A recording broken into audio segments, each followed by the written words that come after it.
తెలంగాణ రాజకీయాల్లో ఇప్పుడు బియ్యం కొనుగోళ్ల అంశంపై హాట్ టాపిక్ గా మారింది. ముఖ్యమంత్రి రేవంత్ రెడ్డి కేంద్ర ప్రభుత్వానికి జూన్ 15 వరకు డెడ్ లైన్ అయితే ఇస్తూ సంచలన వ్యాఖ్యలు చేశారు. ఈలోగా తెలంగాణ రైతుల నుంచి సేకరించిన ధాన్యాన్ని పూర్తిగా కొనుగోలు చేయకపోతే కేంద్రంపై భారీ స్థాయిలో ఉద్యమం చేపడతామని హెచ్చరించారు. రేవంత్ రెడ్డి చెప్పిన లెక్కల ప్రకారం తెలంగాణ ప్రభుత్వం ఇప్పటికే 60 లక్షల క్వాంటళ్లకు పైగా ధాన్యం కొనుగోలు చేసింది. ఇంకా మరికొన్ని లక్షల క్వాంటళ్లు సేకరించడానికి కూడా రెడీగా ఉంది.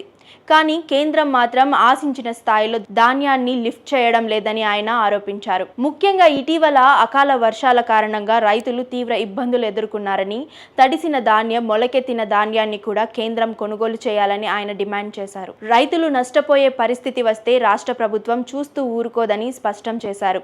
ఈ సందర్భంగా ఆయన కేంద్ర మంత్రులు జి కిషన్ రెడ్డి మరియు బండి సంజయ్ కుమార్లను నేరుగా టార్గెట్ చేశారు. తెలంగాణ రైతుల పక్షాన నిలబడి కేంద్రంపై ఒత్తిడి తీసుకురావాలని కోరారు.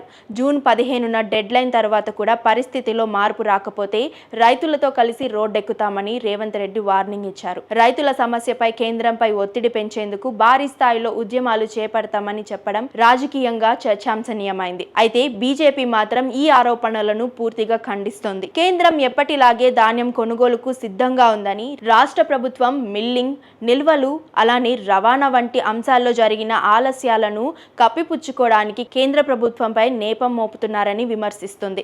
ఇక రాజకీయ విశ్లేషకుల అభిప్రాయం ప్రకారం ఇది కేవలం ధాన్యం కొనుగోలు అంశం మాత్రమే కాదు, రాబోయే స్థానిక ఎన్నికలు, రాజకీయ సమీకరణల దృష్ట్యా కాంగ్రెస్ అలానే బీజేపీ రెండు పార్టీలు రైతుల మద్దతు కోసం అయితే పోటీ పడుతున్నాయని చెప్తున్నారు.